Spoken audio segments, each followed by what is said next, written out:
لقد كان لكم في رسول الله أسوة حسنة. ہمارے دادا پیر و مرشد حضرت بابا یوسف علی نگینہ رحمۃ اللہ علیہ کا کلام. بارگاہ رسالت سب دوست جھوم کر ایک مرتبہ پھر سے درود شریف پڑھیے. الصلاۃ والسلام علیک یا سیدی یا رسول اللہ وعلی آلک وصحابک یا سیدی یا حبیب اللہ. کملی والے حبیب خدا ہیں، کملی والے حبیب خدا ہیں، ان کا کوئی بھی ثانی نہیں ہے. وہ تو کیا ان میں جو بھی فنا ہے، وہ تو کیا ان میں جو بھی فنا ہے. واللہ زندہ ہے فانی نہیں ہے. مصطفیٰ پہ میں قربان جاؤں، جن کا رخ ہے سراج منیرا. مصطفیٰ پہ میں قربان جاؤں، جن کا رخ ہے سراج منیرا. خوب ہے چاند لیکن نبی سی، خوب ہے چاند لیکن نبی سی، اس کی روشن پیشانی نہیں ہے. نعت پڑھتا ہوں جب بھی میں یوسف، وجد محفل پہ ہوتا ہے طاری. نعت پڑھتا ہوں جب بھی میں یوسف، وجد محفل پہ ہوتا ہے طاری. یہ کرم ہے میرے مصطفیٰ کا، یہ کرم ہے میرے مصطفیٰ کا، میری جادو بیانی نہیں ہے. کملی والے حبیب خدا ہیں، ان کا کوئی بھی ثانی نہیں ہے. وہ تو کیا ان میں جو بھی فنا ہے، وہ تو کیا ان میں جو بھی فنا ہے. واللہ زندہ ہے فانی نہیں ہے. یہ جو بندہ چیز نے آپ دوستوں کے سامنے قرآن پاک کی آیت کریمہ پڑھی، لقد کان لکم فی رسول اللہ اسوۃ حسنہ، بے شک تمہیں رسول اللہ کی پیروی بہتر ہے. بے شک تمہیں رسول اللہ صلی اللہ علیہ وسلم کی پیروی بہتر ہے. حضور علیہ الصلوۃ والسلام ہماری زندگی مبارک کے اندر ہمارے لیے ایک رول ماڈل بن کے آئے. A person, a leader that we were supposed to follow, a perfect example, a bearer of glad tidings, ایک وہ ہستی جو ہمارے لیے خوشخبری لے کر آئے، اللہ تبارک و تعالیٰ سے ہمارے لیے رحمت بن کر آئے، ہمارے لیے کیا تمام عالموں کے لیے رحمت بن کر آئے. وَمَا أَرْسَلْنَاكَ إِلَّا رَحْمَةً لِلْعَالَمِينَ، تمام عالموں کے لیے رحمت بن کر آئے. تو حضور علیہ الصلوۃ والسلام کی ذات مبارکہ نے ہمیں تعلیم دی ایک اچھا انسان بننے کی، ایک اچھی سوسائٹی بننے کی، ایک اچھی قوم بننے کی، اور ایک اچھا بندہ بننے کی. حضور علیہ الصلوۃ والسلام کی بارگاہ ہے. آج بندہ چیز I wish to reiterate it here.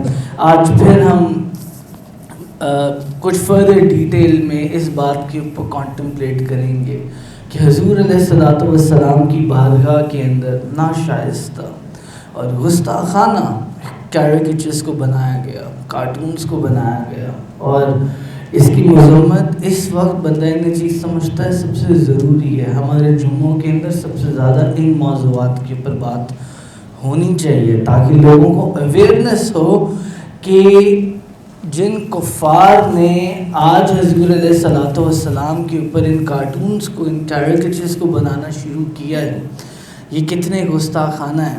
اور اگر ہم خاموش رہیں گے تو پھر بندہ چیز کو وہ پیر مہر علی شاہ صاحب کا واقعہ اور آپ کا خواب مبارک یاد آتا ہے جب حضور علیہ الصلوۃ والسلام حضرت پیر مہر علی شاہ صاحب رحمۃ اللہ علیہ آپ کے خواب مبارک کے اندر تشریف لائے اور آپ نے فرمایا مہر علی یہ مرزا قادیانی غلط تعویل کی کینچی سے میری حدیثوں کو کاٹتا ہے اور تم ہو کہ خاموش ہو. تو حضرت پیر مہر علی صاحب رحمۃ اللہ علیہ آپ نے پھر آواز کو، کلام کو ایسا بلند فرمایا کہ آپ نے اس مرزا قادیانی کو ذلیل و خوار فرما کے رکھ دیا. تو یہ اللہ والوں کی شان ہے کہ ان کا کام خاموش ہونا نہیں ہے. آپ اللہ والے ہیں، آپ اللہ کے دوست لوگ ہیں، آپ مسلمان ہیں، اور مسلمان ہونا ایک نعمت ہے. تو کام خاموش ہونا ہمارا نہیں ہے. حضور علیہ الصلوۃ والسلام کی شان مبارکہ ایسی ہے کہ اس کو کافر جو تھی وہ بھی نہ جھٹلا سکے. جو پڑھا لکھا سو کالڈ کافر ہے، ڈس بلیور ہے، نان بلیور ہے، اس نے بھی حضور علیہ الصلوۃ والسلام کی شان مبارک کا اس کو بھی قائل ہونا پڑا. مگر جو عقل کے اندھے تھے ان کی عقلوں کے اوپر مہریں لگی ہوئی تھیں، ان کا حل کوئی نہ تھا. بندہ چیز بات کو شروع کرتا ہے ایک ویسٹرن اسکالر سے جس کا نام کیرن آرمسٹرانگ تھا. دیکھیں قرآن حدیث کو بھی ہم ساتھ بیان کریں گے، مگر ضروری ہے کہ قرآن حدیث کے ہمیں پتہ چلے کہ ان ویسٹرن سوسائٹیز کے قوانین کیا ہیں، ان ویسٹرن سوسائٹی کے مورل پرنسپلز کیا ہیں جو ان لوگوں کو اجازت دیتے ہیں سو کالڈ اس طرح کی بے ادبیاں کرنے کی. ہمیں پتہ ہوگا تو ہم ان کے اوپر بات کرنا شروع کریں گے. تو کیرن آرمسٹرانگ کی بندہ نچیز یہاں پر بات کرتا ہے، اور وہ کیرن آرمسٹرانگ جو ہے کہ وہ رائٹر ہے انگلینڈ کی جس کو سب سے بڑا انگلینڈ کا ایوارڈ مل چکا ہے. انگلینڈ کی اس وقت کی سب سے بڑی رائٹرز میں سے اس کو مانا جاتا ہے کیرن آرمسٹرانگ. اور اس نے حضور علیہ الصلوۃ والسلام کی شان مبارک میں بڑے سنہرے حروف بولے. اس نے کہا کہ حضور علیہ الصلوۃ والسلام جس کی بارگاہ میں آج گستاخی دیکھتی ہوں، حضور علیہ الصلوۃ والسلام جن کی بارگاہ کے اندر ان کارٹونز اور گستاخانہ خاکوں کو بنایا جا رہا ہے، وہ کہتی ہے کہ میں یہ لکھتی ہوں اور میں یہ اعلان کرتی ہوں کہ حضور علیہ الصلوۃ والسلام آپ وہ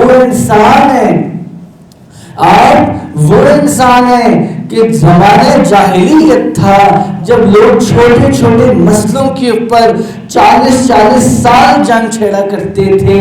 یہ آپ کا آنا تھا، یہ تاجدار انبیاء، شاہ سوار لامکاں، مالک زمین و آسمان، روح کن فکا، حضور پر نور، شافی یوم النشور، حبیب رب غفور، احمد مشتبہ حضرت محمد مصطفیٰ صلی اللہ علیہ وسلم، یہ آپ کا آنا تھا کہ آپ اکیلے نے ان عربوں کو اس زمانے جاہلیت سے نکال کے رکھ دیا۔ اور بات یہاں اس نے ختم نہیں کی، اس نے آگے لکھا کہ آپ غور کریں کہ ایک حکمران آتا ہے، وہ پوری زندگی صرف کر دیتا ہے مگر کوئی وہ ایک کام حل کر کے جاتا ہے، مگر حضور علیہ الصلوۃ والسلام آپ نے تو اعلان نبوت 40 سال کی عمر میں کیا تھا، اعلان نبوت 40 سال کی عمر میں کیا تھا، اور پھر آپ پردہ فرما گئے 63 ایئرز کی ایج میں۔ تو پھر کتنے عرصہ آپ نے ظاہری طور کے اوپر وہاں کام کیا؟ 23 سال، 23 ایئرز۔ تو وہ کہتی ہے کہ یہ تاجدار دو جہاں ہی تھے، یہ مسلمانوں کے پیغمبر ہی تھے جو آئے اور 23 سال کے اندر اتنی بڑی قوم کو بنا گئے۔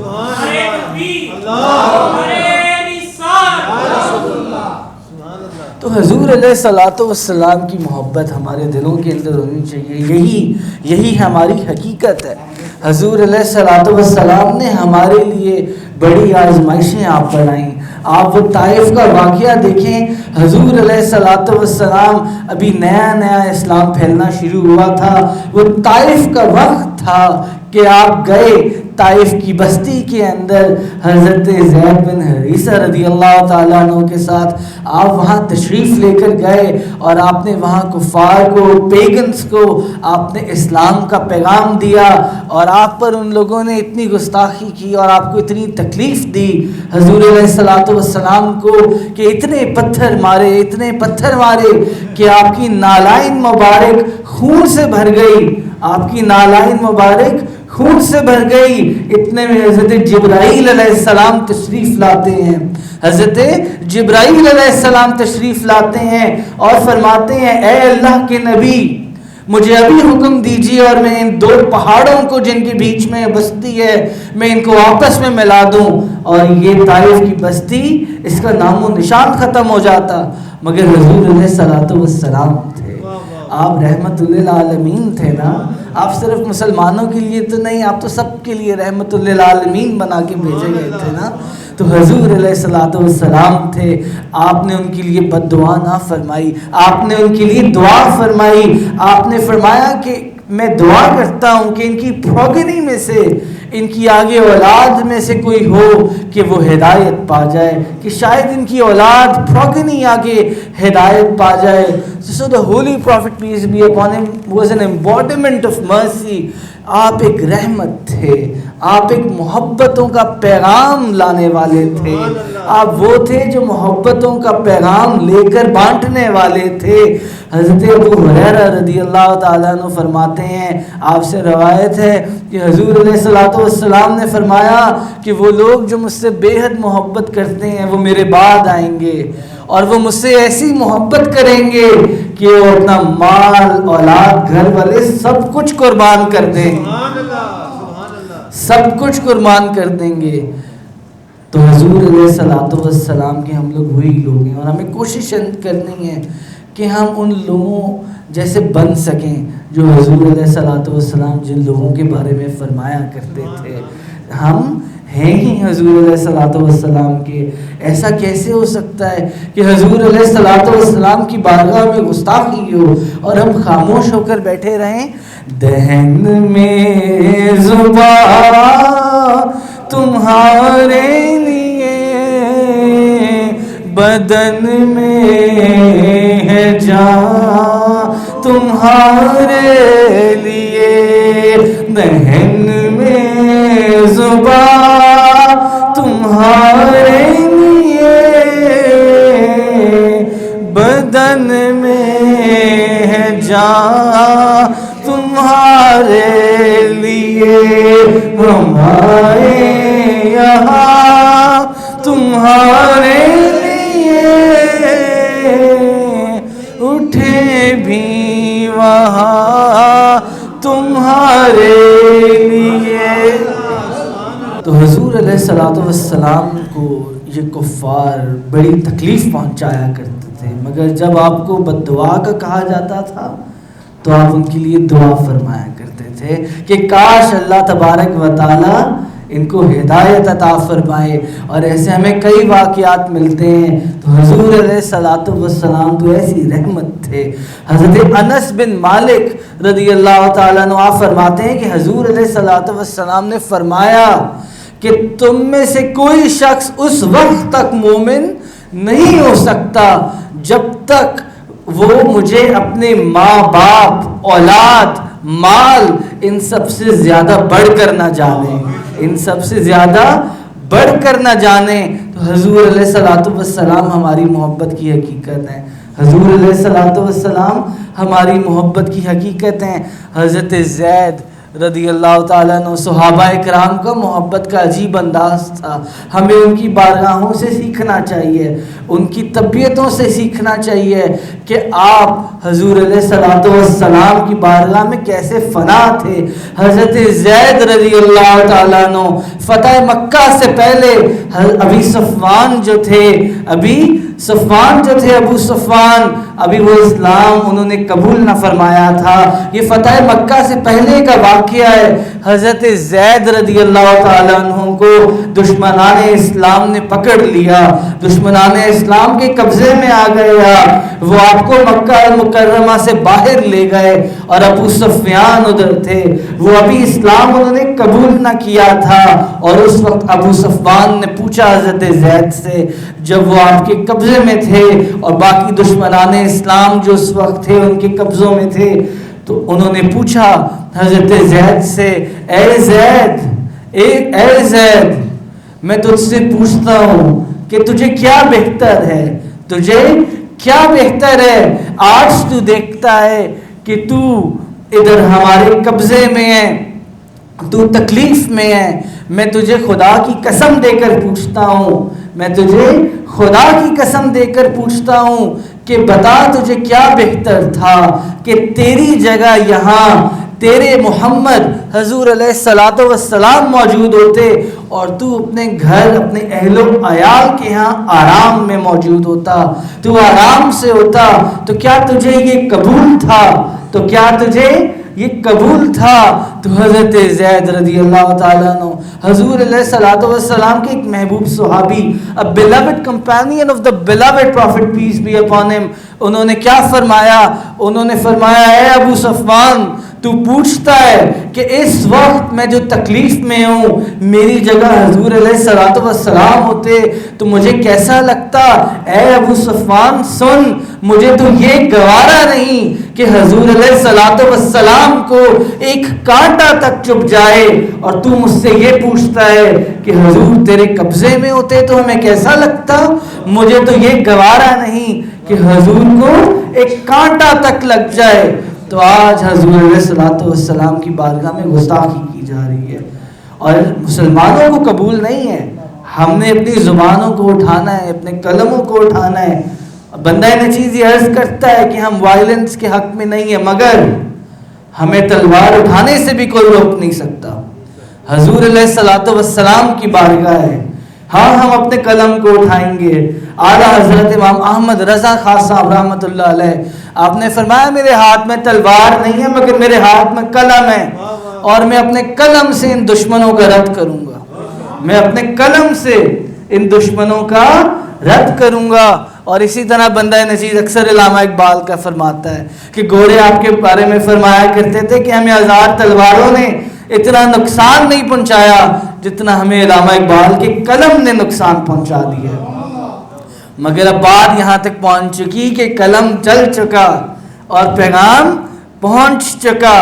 تو حضور علیہ الصلوۃ والسلام کی محبت جو صحابہ کرام کے دلوں میں تھی وہ ہمیں سکھاتی ہے کہ ہمیں ایسے مسئلوں کو کس طرح سے کاؤنٹر کرنا چاہیے. جنگ احد کا واقعہ ہے, بلکہ صلح حدیبیہ کا واقعہ ہے, ٹریٹی آف حدیبیہ. اس کے اندر عروہ بن مسعود کو ابھی وہ بھی اسلام قبول نہ ہوا تھا. عروہ بن مسعود آپ کو دشمنوں کی طرف سے مسلمانوں کی طرف بھیجا گیا صلح حدیبیہ کے وقت, ٹریٹی آف حدیبیہ کے وقت, اور آپ حضور علیہ الصلوۃ والسلام اور صحابہ کرام کا انداز دیکھ کر آئے. تو آپ نے دشمنان اسلام کو کہا کہ سنو میری بات, سنو میری بات, میں کیسر و کشرا و نجاشی، میں بڑے بڑے سلطانوں کے درباروں سے ہو کے آیا ہوں، مگر میں نے ایسا ادب، ایسی تعظیم اور ایسی محبت کسی اور دربار میں نہیں دیکھی جو میں نے تاجدار دو جہاں حضور علیہ الصلوۃ والسلام کے دربار میں دیکھی ہے. The court of the beloved prophet peace be upon him. اور اس نے کہا کہ جنگ کا سوچنا بھی نہ مسلمانوں کے ساتھ. وہ صحابہ جو حضور علیہ الصلوۃ والسلام کے وضو کے پانی کا ایک قطرہ نہ زمین پر گرنے دیتے ہو، وہ حضور کے خون مبارک کا ایک قطرہ کیسے گرنے دیں گے؟ میرے نبی سے میرا رشتہ کل بھی تھا اور آج بھی ہے، میرے نبی سے میرا رشتہ کل بھی تھا اور آج بھی ہے، ان پہ مر مٹنے کا جذبہ کل بھی تھا اور آج بھی ہے، میرے نبی سے میرا رشتہ کل بھی تھا اور آج بھی ہے. غزوہ احد کا موقع ہے اور پتہ یہ چلا مدینہ منورہ کے اندر کہ حضور علیہ الصلوۃ والسلام شہید ہو گئے. یہ افواہ پھیل گئی کہ حضور علیہ الصلوۃ والسلام شہید ہو گئے. تو ایک صحابیہ، ایک انصاری صحابیہ، آپ اپنی اونٹنی پر بیٹھیں اور آپ جنگ کے میدان کی طرف روانہ ہو گئیں. آپ جنگ کی میدان کی طرف روانہ ہو گئی. راستے میں ایک بندے نے کہا ہم آئے ہیں جنگ سے اور ہم نے دیکھا کہ تمہارا بھائی شہید ہو گیا، تمہارا بھائی جنگ میں شہید ہو گیا. تو وہ صحابیہ انصاری عورت کو کوئی فرق نہ پڑا، کوئی ایک ماتھے پر بل نہ آیا، وہ اپنی اونٹنی کو دوڑاتی رہیں. پھر تھوڑے آگے پہنچی تو ایک اور بندہ ملا، اس نے کہا کہ ہم جنگ کے میدان سے آ رہے ہیں اور ہم نے دیکھا کہ تمہارے والد جو ہیں وہ شہید کر دے گئے ہیں. ان صحابیہ انصاری عورت کے ماتھے پر پھر بھی ایک بل نہ آیا، آپ کو کوئی پریشانی نہ ہوئی، آپ پھر اونٹنی کو دوڑاتی رہیں. پھر راستے میں بندے نے روکا، اس نے کہا کہ ہم جنگ کے میدان سے آ رہے ہیں اور ہم نے دیکھا کہ آپ کے خاوند کو جنگ میں شہید کر دیا گیا. تو تب بھی ان کے ماتھے پر ایک بل نہ آیا، حتیٰ کہ وہ میدان کے اندر پہنچ چکیں، جنگ کے میدان کے اندر پہنچ گئیں اور انہوں نے حضور علیہ الصلوۃ والسلام کی زیارت مبارکہ کر لی. اور دیکھ کر انہوں نے حضور علیہ الصلوۃ والسلام کی چادر کو پکڑ کر فرمایا کہ آپ کو دیکھنے کے بعد ہر مصیبت آسان ہے، ہر مصیبت آسان ہے. تو یہ شان ہے ان صحابہ اکرام کی کہ انہیں اپنے والدین، مال اولاد کا کچھ پتہ نہ تھا. وہ حضور علیہ الصلوۃ والسلام کی زیارت تھی جو ان کا قرار تھا، جو ان کے دلوں کا سکون تھا. میرے نبی سے میرا رشتہ کل بھی تھا اور آج بھی ہے، ان پہ مر مٹنے کا جذبہ کل بھی تھا اور آج بھی ہے. اور آخر میں بندہ نے چیز اب کچھ فرینچ لوگوں سے ریلیٹڈ بات عرض کرتا ہے. ان فرینچ لوگوں نے حضور علیہ الصلوۃ والسلام کی بارگاہ میں گستاخی کی، کیریکیچرز بنائے، کارٹونز بنائے جو کہ گستاخانہ خاکے تھے. مگر اور پھر یہ فرینچ لوگ یہ کہتے ہیں، ان کا پریزیڈنٹ، ان کا حکمران کہتا ہے کہ موکری از اے ٹریڈیشن آف فرانس، کہ مذاق اڑانا فرانس کی روایتوں میں سے ہے. تو بندہ نچیز ایک بڑی سادہ سی بات کرتا ہے کہ اگر مذاق اڑانا آپ کی روایتوں میں سے ہے، مذاق اڑانا آپ کی روایتوں میں سے ہے، تو اپنے بڑوں کا ادب کرنا آپ کی روایتوں میں سے نہیں ہے. تو اگر ہم آپ کے والدین کو 2-3 سنا دیں مذاق کے اندر، تو پھر آپ کیا یہ کہیں گے کہ یہ بھی روایت ہے تو جانے دو؟ تو بات یہ ہے کہ اگر ڈبل سٹینڈرڈز رکھنے ہیں تو یہ ناجائز بات ہے. اپنے حکمرانوں کو دیکھ لیں. بندہ نچیز بات عرض کرتا ہے نپولین بوناپارٹ کی. Napoleon Bonaparte was one of the biggest French commanders. France لوگوں کا سب سے قابل جنگجو اور کمانڈرز میں سے ایک انسان تھا نپولین بوناپارٹ. فرینچ ریولوشن کے زمانے کے اندر آیا تھا اور یہ فرینچ لوگوں کا آج بھی ایک سب سے بڑے ہیروز میں سے ایک ہے نپولین بوناپارٹ. اس نے یہ بات کہی جب اس نے الیگزینڈریا کے اوپر حملہ کیا اور اس کو فتح کیا تو اس نے ایجپٹ کے لوگوں کو وہاں پر کہا کہ میں تمہارے نبی حضرت محمد مصطفیٰ صلی اللہ علیہ وسلم میں ان کا ادب کرتا ہوں. تمہارا حکمران تو ان کا ادب کیا کرتا تھا. تو کیا یہ آپ لوگوں کی روایت نہیں تھی؟ بات یہاں بھی اس نے ختم نہیں کی. نپولین بوناپارٹ نیپولیونک وارز کے اندر ہار گیا, اس کو شکست ہوئی تو اس کو نظر بند کر دیا گیا ایک آئیلینڈ کے اوپر فرانسی کے لوگوں کی طرف سے. وہاں اس نے اپنی یادداشت لکھی, اس نے ایک کتاب لکھی اور اس نے اس کتاب کے اندر کمال بات لکھ دی. اس نے کہا کہ حضور علیہ الصلوۃ والسلام محمد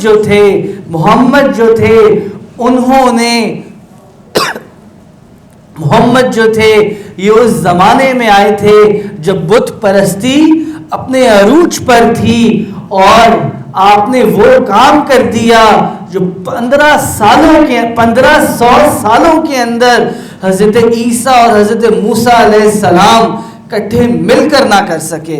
بندہ نچیز بات کر رہا ہے نپولین بوناپارٹ کی. یہ اس کا عقیدہ تھا جو مسلمان بھی نہ تھا, مگر وہ کہتا تھا کہ جو کام ایک محمد رسول اللہ صلی اللہ علیہ وسلم نے فرما دیا نہ وہ حضرت عیسیٰ اور نہ حضرت موسیٰ علیہ السلام فرما چکے.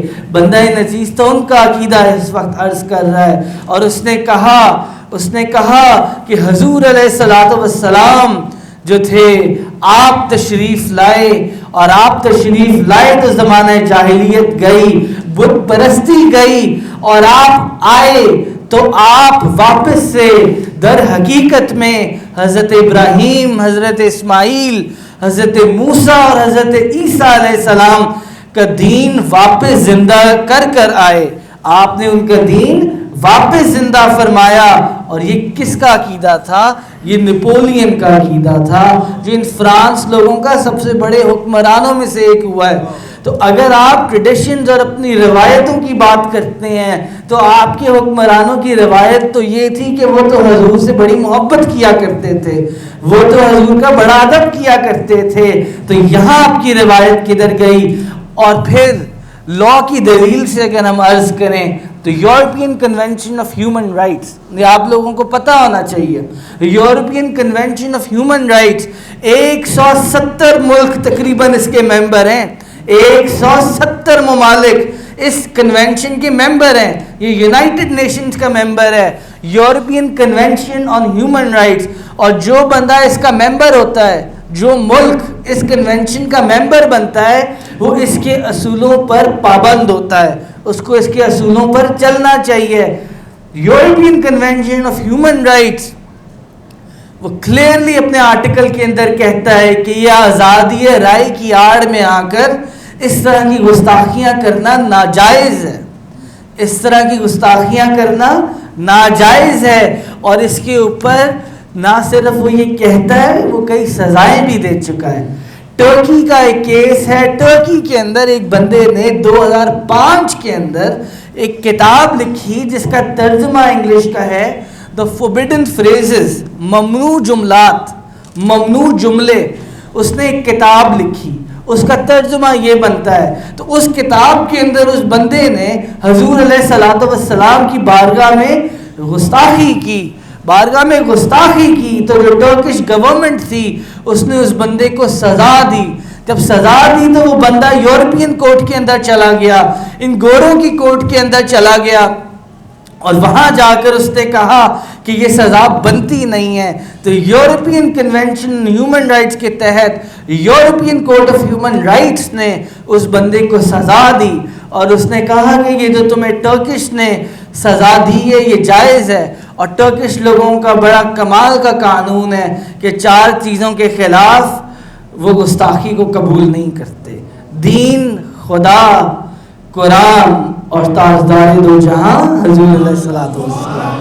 ان 4 چیزوں کے خلاف ان کو گستاخی قبول نہیں ہے. اور بندہ کوئی گستاخی کرے تو صحیح، وہیں پر اس کو سزا بھی ملتی ہے. اور یہ بات ہے کہ جیسے ٹرکش گورنمنٹ نے ڈنکے کی چوٹ کے اوپر اپنا اعلانیہ جاری کیا اور اس نے پروٹیسٹ کیا، ہمارا کام ہے کہ ہماری حکومتیں بھی ایسے کریں. حکومت کا کام ہے کہ وہ جنگ یا اس سطح کے اوپر بات کرے، ایک عالمی سطح کے اوپر آن اے نیشنل لیول. ہمارا کام زبان اٹھانے کا ہے نا، ہمارا کام قلم اٹھانے کا ہے. تو یہ بات ہے کہ آپ کے پاس علم کی دلیل ہو. ان لوگوں کو جیسے ٹرکش گورنمنٹ نے سزا دی تھی، بندہ نچیز اکثر سلطان عبدالحامد کا واقعہ عرض کرتا ہے. آپ ایک آٹومن بادشاہ تھے، حضور علیہ الصلوۃ والسلام کے عاشق رسول تھے. آپ کے زمانے کے اندر بھی آپ ٹرکی کے بادشاہ ہوا کرتے تھے. آپ کے زمانے کے اندر بھی حضور علیہ الصلوۃ والسلام پر ان خاکوں کو بنایا گیا تھا اور فرینچ ہی نے بنایا تھا. مگر آپ خاموش نہیں رہے، آپ نے سفیر کو بلایا. ایک تو آپ نے اس کو ملک سے بھیج دیا، دوسرا آپ نے فرمایا کہ ان خاکوں کو روک دو ورنہ آج اسی وقت جنگ چھیڑ دوں گا. اور انہوں نے ان خاکوں کو روک دیا اور آپ سے معافی بھی مانگی. تو ایسے حضور علیہ الصلوۃ والسلام کے عاشق ہوتے ہیں کہ انہوں نے جب زبان اٹھانی ہوتی ہے تو زبان اٹھاتے ہیں، جب قلم اٹھانا ہوتا ہے تو قلم اٹھاتے ہیں، اور پھر جب تلوار کی ضرورت پڑتی ہے تو تلوار بھی اٹھاتے ہیں. میرے نبی سے میرا رشتہ کل بھی تھا اور آج بھی ہے، ان پہ مر مٹنے کا جذبہ کل بھی تھا اور آج بھی